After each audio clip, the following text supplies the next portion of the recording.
Hello everyone, कैसे हैं आप सब। एक बार पुनः से कोचिंग क्लासेस पर स्वागत है। उम्मीद करता हूं आप सब अच्छे होंगे, मस्त होंगे, बेहतर होंगे, आपकी पढ़ाई बेहतर चल रही होगी। क्लास 12 केमिस्ट्री एनसीईआरटी में चैप्टर सेकंड चल रहा है, जिसमें आज का टॉपिक है बच्चों कोलरास का नियम और दो अनुप्रयोग। काफी महत्वपूर्ण है और एग्जाम के पॉइंट ऑफ व्यू से आपको तैयार करना ही करना है। चलिए शुरू करते हैं। कोलरास का नियम। कोलरास का नियम बहुत ही सिंपल है बच्चों, आप 5 से 7 मिनट में तैयार कर सकते हो, लेकिन दो अनुप्रयोग आपको तैयार करना ही करना है और ऐसे अनुप्रयोग तैयार करना है जो एग्जाम में आसान लगे और आसानी से आप लिख सको। चलिए शुरू करें। तो सबसे पहले थोड़ा सा हम आपको तनुता के बारे में बता दें, क्योंकि तनुता के बारे में यदि आप नहीं जानेंगे तो फिर यहाँ पे आपको प्रॉब्लम होगी। बच्चों जैसे हमारे पास 1 बिलियन है और यहाँ पर बिलियन में दो चीज होता है, एक तो आपका होता है विलायक और दूसरा होता है विलेय। अब विलेय की मात्रा कम हो तो वहां पे वो तनु बिलियन कहलाता है। ये तो सबको क्लियर होगा कि मान लीजिए हमारे पास 1 बिलियन है, बिलियन में दो चीज होगा। यहाँ पर हम एक विलायक ले लिया और एक विलेय ले लिए, तो जब विलेय की मात्रा कम और विलायक की मात्रा ज्यादा तो आपका तनु बिलियन कहलाता है। जैसे यहाँ पर मैंने कहा कि NaCl ले लिया बच्चों और NaCl में मैंने मिला दिया पानी, यानी पानी जो आपका वो विलायक हो गया, क्या हो गया, विलायक हो गया, और जो आपका NaCl हो गया विलेय हो गया। तो जिसकी मात्रा यहाँ पे कम है वैसे वो विलेय कहलाता है, जिसकी मात्रा अधिक और विलायक कहलाता है। अब हम तो जानते हैं कि विलेय की मात्रा कम है, लेकिन विलायक से जब बहुत कम हो मतलब अत्यंत सूक्ष्म हो, उस स्थिति में मतलब बहुत कम हो, इसका मतलब ये है कि ये जो बिलियन है आपका वो तनु बिलियन कहलाया बच्चों। लेकिन फिर भी इसकी मात्रा और बढ़ाते गए, मतलब इतना ज्यादा बढ़ा दिए कि NaCl का मान जो है बहुत ही कम नगण्य हो गया, तब कहला जाता है अनंत तनुता पर, है ना। यानी ये विद्युत अपघट्ट है। विद्युत अपघट्ट इसको हम क्यों बोलेंगे, क्योंकि ये टूट जाएगा। अब ये बोला गया कि एक ऐसा बिलियन है जिसकी तनुता बहुत ज्यादा है ना, तो इस विद्युत अपघट्ट की जो भी चालकता होगी NaCl यानी विद्युत अपघट्ट की जो मोलर चालकता होगी या कि तुल्यांकी चालकता होगी, इस पर उपस्थित आयनों की चालकताओं के योग के बराबर होगा या कि आयनों के मोलर चालकता या तुल्यांकी चालकता के बराबर होगा। यही चीज बताए कोलरास साहब ने। भाई देखो, किसी भी विद्युत अपघट्ट में धारा प्रवाह का कारण क्या है, आयन। तो किसी भी विद्युत अपघट्ट के द्वारा जितना आयन का निर्माण होगा उतनी ज्यादा धारा बहेगी, और धारा जितनी ज्यादा बहेगी वही उसकी चालकता है। ये सबको पता है ना। इससे मोलर चालकता हमने बताया था कि यदि मान लीजिए किसी भी बिलियन में मोलर चालकता 1 मोल पदार्थ हो, 1 मोल हमने पदार्थ लिया है और उसके द्वारा जो आयन बना है, तब उसकी जो चालकता होगी वो मोलर चालकता। तुल्यांकी चालकता में 1 ग्राम तुल्यांक विद्युत अपघट्ट लिए हो हमने, 1 ग्राम तुल्यांक विद्युत अपघट्ट। जैसे ये आपका NaCl है, यदि इसका 1 ग्राम है ना तुल्यांक आपने विद्युत अपघट्ट लिया है, यानी NaCl की मात्रा 1 ग्राम तुल्यांक, तो तुल्यांकी चालकता है। अब इस पर भी कोलरास साहब ने बताया कि हम तुल्यांकी या मोलर चालकता निकालते हैं तो ये मेन रूप से किससे संबंध रखते हैं, तो ये उनके आयनों की संख्या या आयनों के चालकताओं की संख्या पर, यानी जितने भी आयन है उनकी कितनी चालकता है इस पर डिपेंड करता है। जैसे मान लीजिए आप क्रिकेट खेलने जा रहे हैं और सभी साथियों के साथ जा रहे हैं, तो क्रिकेट आपका टीम बहुत ही अच्छा है, लेकिन निर्भर किस पर करेगा, खिलाड़ियों पर निर्भर करेगा ना। टीम अच्छा होने से थोड़ी ना है। मान लीजिए इंडिया पाकिस्तान का मैच हो जाए, बहुत बढ़िया टीम आपने लिया है, सिक्सर किंग सारे के सारे हैं, लेकिन जब ऐन वक्त में यदि परफॉर्मेंस अच्छा नहीं किए तो फिर गड़बड़ हो जाएगा।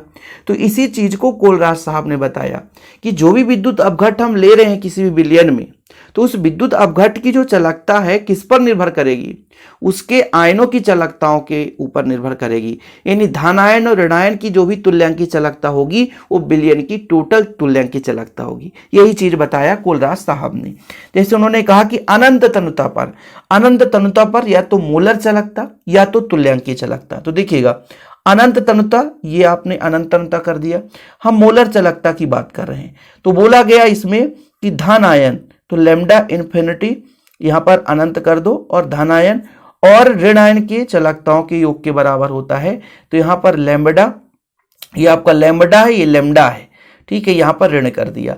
अब हो सकता है इनकी कुछ संख्या भी हो, तो संख्या के लिए हम यहाँ पर x का प्रयोग कर लें, यहाँ पर y का प्रयोग कर लें। अब आप कहोगे सर हमारे बुक में तो कुछ और लिखा हुआ है, लैम्बडा इन्फिनिटी m लिखा ही नहीं है। अरे हम इसलिए लिख रहे हैं कि मूलर चलकता है, इसलिए आपको ऐसा भी देखने को मिल जाएगा कि यहाँ पर x के जगह भी प्लस हो जाए कि यहाँ पे धन आयनों की संख्या और उनकी चालकता कितनी है, तो ऐसा भी देखने को मिल सकता है। यहाँ पर भी माइनस यानी ऋणायनों की संख्या और ऋणायनों की चालकता कितनी है, तो ये आपका लैम्बडा ये माइनस हो जाएगा। अनंत तनुता की बात की जा रही है। यहाँ पर कोलराज साहब ने ही बताया था कि किसी विद्युत अपघट की अनंत तनुता पर जो मोलर चालकता है या तुल्यांकी चालकता है वो दो मानों पर निर्भर करता है, एक मान तो धनायन पर और दूसरा मान आपका ऋणायन पर। यानी कुल मिलाकर के यदि मैं अपने भाषा में कहूं कि किसी भी विद्युत अपघट की अनंत तनुता पर तुल्यांकी या मोलर चालकता, उसमें उपस्थित धनायन और ऋणायन की अनंत तनुता पर तुल्यांकी या मोलर चालकताओं के योगफल के बराबर होता है। मैं अपने मतलब जब 12th क्लास में था तो इसी परिभाषा को याद कर रखा था। देखिएगा, इससे आप निष्कर्ष निकाल सकते हो बच्चों। देखिए, स्क्रीनशॉट लेने का समय दूंगा, बिल्कुल निश्चिंत रहे, या कि आप इसका नोट्स ले सकते हैं। 100 रुपए चार्ज लगता है, ज्यादा नोट्स का चार्ज है नहीं बच्चों। कॉन्टैक्ट नंबर मैं अपना पर्सनल दे दूंगा 9685299149। कुछ बच्चों को ये लगता है कि सर 100 रुपए में फ्रॉड तो नहीं हो जाएगा। अरे भैया 100 रुपए में हम लोग फ्रॉड क्या करेंगे आप लोगों के साथ, सही है कि नहीं। चलिए, तो यहां पर ये बताया गया कि किसी भी बिलियन की, है ना, किसी भी बिलियन में जो विद्युत अपघट है उसकी जो तुल्यांकी या मोलर चालकता, ये लैम्बडा क्या बताता है, तुल्यांकी या मोलर चालकता, है ना, बिलियन में उपस्थित धनायन और ऋणायन, धनायन और ऋणायन की तुल्यांकी या मोलर चालकताओं के योग के बराबर होता है। ये प्लस का मतलब है योग। ये धनायन की तुल्यांकी चालकता और ऋणायन की तुल्यांकी चालकताओं के योग के बराबर होता है, तो ये आपका कहला जाता है कोलराज का नियम। एक शॉर्टकट में भी बोला जाता है कि किसी विद्युत अपघट की अनंत तनुता पर मोलर चालकता उसके आयनों की या कि उसके आयनिक चालकताओं के योगफल के बराबर होता है। सिंपल तरीके से किसी भी विद्युत अपघट की अनंत तनुता पर तुल्यांकी चालकता उसके आयनिक चालकताओं के योग के बराबर होता है। शॉर्टकट में ऐसा भी लिखा हुआ मिल जाता है कि लैम्बडा इन्फिनिटी इक्वल अनंत तनुता पर जो मोलर चालकता इसकी धन आयन यानी लैम्बडा ये आपका केटायन इसकी चालकता और an ion lambda A an ion की चालकताओं के योग के बराबर होता है, आयनिक चालकताओं के योग के बराबर होता है। किसी भी विद्युत अपघट की अनंत तनुता पर जो तुल्यांकी चालकता या मोलर चालकता उसके आयनिक चालकताओं के योगफल के बराबर होता है। देखो ना, प्लस का मतलब होता है आयनिक चालकताओं के योगफल के बराबर होता है। यही कोलराज का नियम है।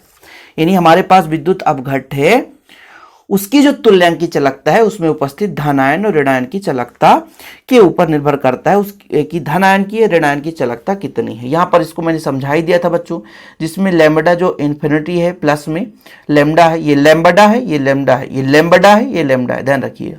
ये धनायन की चालकता है और ऋणायन की चालकता है। V प्लस जो है धनायन के प्रति इकाई फार्मूला में कितना विद्युत अपघट की मात्रा है और ये आपकी ऋणायन की संख्या है ना। V प्लस यानी धनायन की संख्या, V माइनस ऋणायन की संख्या।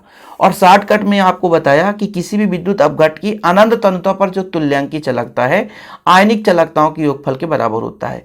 ये C का मतलब होता है केटायन और A का मतलब होता है एनायन। ठीक बच्चों, यहाँ तक क्लियर है। यानी अनंत तनुता पर ये धनायन की चालकता है यानी आयनिक चालकता है और ये अनंत तनुता पर ऋणायन की आयनिक चालकता है।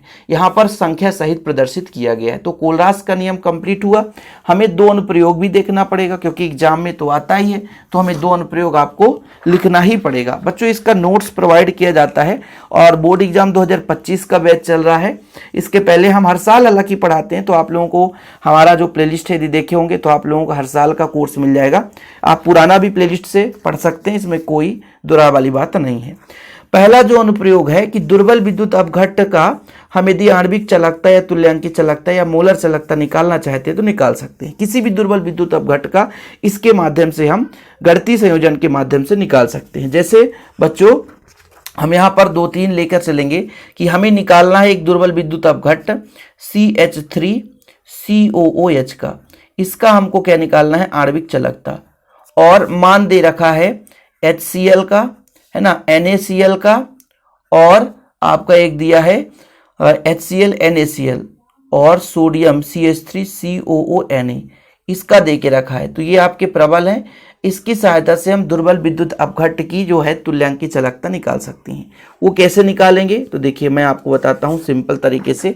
एक मेथड होता है कि जैसे यहाँ पर एक इससे यहाँ की क्वेश्चन भी पूछा जाता है, ठीक है। दुर्बल विद्युत अपघट्ट का निकालना चाहते हैं, देखिएगा लैम्बडा इन्फिनिटी आपका मोलर चालकता किसका निकालना है, CH3COOH का, इसका निकालना है।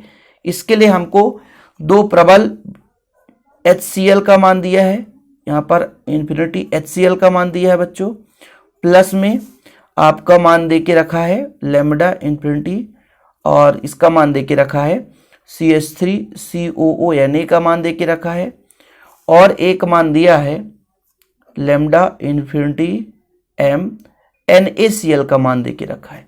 इसके मदद से इनका यदि तीनों का मान पता है तो हम इसका मान निकाल सकते हैं। वो कैसे, देखिएगा ये जब टूटता है बच्चों, ये जब टूटता है तो दो भाग में है ना बंटता है। जैसे इसको हम तोड़ेंगे तो फिर आयन बन जाएगा, तो आयन के लिए हमको ऐसे रिप्रेजेंट करना पड़ेगा, है ना, ऐसे रिप्रेजेंट करना पड़ेगा, ठीक। तो यहाँ पर H है, H पॉजिटिव और Cl निगेटिव में टूट जाएगा। आयन के लिए इसको हम ऐसे रिप्रेजेंट कर देते हैं, ठीक है, आयन के लिए लैम्बडा बता देते हैं।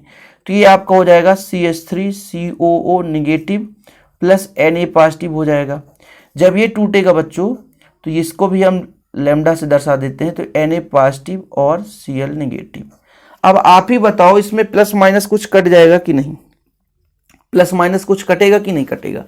तो ये देखिएगा Na पॉजिटिव है और ये माइनस कारण ये Na निगेटिव है, और ये Cl निगेटिव है, ये यहाँ पे ये ऋण है ना और ये धन है, तो ये कट जाएगा। तो बचेगा कितना बच्चों, लैम्बडा इन्फिनिटी आपका H पॉजिटिव बचेगा और CH3COO निगेटिव बचेगा। यही चीज़ तो है, इसी का मान तो निकल कर आ गया। तो इस तरीके से हम क्या कर सकते हैं, दुर्बल विद्युत अपघट्ट की अनंत अनुता पर आणविक या मोलर चालकता निकाल सकते हैं। ठीक है बच्चों, यहाँ तक देख सकते हैं कि इस नियम के उपयोग से दुर्बल विद्युत अपघट्टों की तुल्यांकी चालकता और आणविक चालकता, प्रबल विद्युत अपघट्ट में धनायन ऋणायन की चालकता के मानों का गणितीय समायोजन कर ज्ञात कर सकते हैं। यानी हमारे पास प्रबल विद्युत अपघट्ट दे के रखे हैं और इसकी सहायता से हम दुर्बल विद्युत अपघट्ट का मान निकाल सकते हैं। वही चीज़ हमने तोड़ा था कि H को H positive Cl negative, CH3 को CH3CO निगेटिव Na पॉजिटिव। ये ऋण चिन्ह के कारण बच्चों इनमें दोनों में ऋण चिन्ह लग गया है। तो ये पहला अनुप्रयोग कंप्लीट, हम बोर्ड एग्जाम के पर्पज से पढ़ा रहे हैं। ठीक है, यहाँ पे यदि कोई बच्चा सोचे कि नीट के लेवल का ये है तो बिल्कुल नहीं है, उसके लिए थोड़ा सा फिर है ना मेथड चेंज हो जाता है, शार्ट ट्रिक अलग हो जाती है। दूसरा अनुप्रयोग देखते हैं बच्चों, वियोजन की मात्रा निकालनी है। वियोजन की मात्रा कि किसी भी विद्युत अपघट्ट की वियोजन की मात्रा कितनी है। तो इसके लिए फार्मूला होता है, किसी सांद्रता पर तुल्यांकी चालकता पता हो और अनंत तनुता पर तुल्यांकी चालकता। सांद्रता का मतलब जानते हो ना कि प्रति इकाई आयतन में, एक निश्चित आयतन में कितना हमारे पास विद्युत अपघट्ट है, वो उसकी सांद्रता कहलाती है। और एक अनंत तनुता पर, अनंत तनुता पर, अनंत तनुता का मतलब है विलायक की मात्रा बहुत ज्यादा हो जाती है, तब वो आपका अनंत तनुता कहला जाता है। तो वियोजन की मात्रा को हम अल्फा से रिप्रेजेंट करते हैं बच्चों, जिससे अल्फा से रिप्रेजेंट करते हैं। तो अल्फा बराबर होगा लैम्बडा, ठीक है, किसी सांद्रण पर, सी मतलब कंसंट्रेशन सांद्रण पर, और अनंत का मतलब होता है अनंत तनुता पर। ठीक है, चूंकि अनंत तनुता के लिए आपने फार्मूला पढ़ाई है कि अनंत तनुता के लिए क्या होता है, आयनों की चालकता। आयनों की चालकता मतलब केटायन की चालकता और एनायन की चालकता, दोनों की चालकताओं का जो योग होता है वो आपकी अनंत तनुता पर तुल्यांकी चालकता होती है। इस पर वैल्यू पुट करेंगे तो अल्फा इक्वल लैम्बडा सी अपान लैम्बडा सी अनंत हो जाएगा, और यहाँ पर लैम्बडा अनंत ए हो जाएगा। ये आपका वियोजन का मात्रा है। बस सिंपल है, बहुत ही सिंपल है वियोजन की मात्रा। कि वियोजन की मात्रा निकालनी है तो एक फार्मूला आपको याद रखना है कि किसी सांद्रता पर तुल्यांकी चालकता कितनी है और अनंत तनुता पर कितनी तुल्यांकी चालकता, इन दोनों का अनुपात जो है आपका वियोजन का मात्रा कहलाता। कुछ है नहीं। अब कहोगे सर ये लैम्बडा इन्फिनिटी का मतलब क्या है, अनंत तनुता पर जो है तुल्यांकी चालकता। तो केटायन और एनायन की चालकता आपने पढ़ा था अभी स्टार्टिंग में, क्या कहा कि किसी विद्युत अपघट्ट की अनंत तनुता पर तुल्यांकी चालकता उनमें आयनिक चालकताओं के योगफल के बराबर होता है। किसी विद्युत अपघट्ट की अनंत तनुता पर तुल्यांक की चालकता उसके आयनिक चालकताओं के योग के बराबर होता है। तो ये आपका निकल कर आ गया है। उम्मीद करता हूं कि बच्चों एक छोटा सा टॉपिक था कोलरास का नियम, बोर्ड एग्जाम के लिए काफ़ी इंपॉर्टेंट है। ज़्यादा मैं इसमें लिखाया भी नहीं हूँ ताकि आप लोगों को दिक्कत भी ना हो सके। और हमेशा कहता हूँ बच्चों कि नोट्स यार आप ले लो, है ना, प्रॉपर तैयारी के लिए नोट्स जरूरी होता है। और हमसे आप जुड़ जाओगे, 1 साल के लिए विधिवत तैयारी भी करते रहोगे। कांटेक्ट नंबर में अपना पर्सनल नंबर दे दिया हूँ 9685299149, 9685299149, ये मेरा पर्सनल नंबर है। जिसको भी आपको नोट्स लेना है तो कांटेक्ट कर लेना। ओके, फिलहाल अभी के लिए इतना ही। जय हिंद, वंदे मातरम।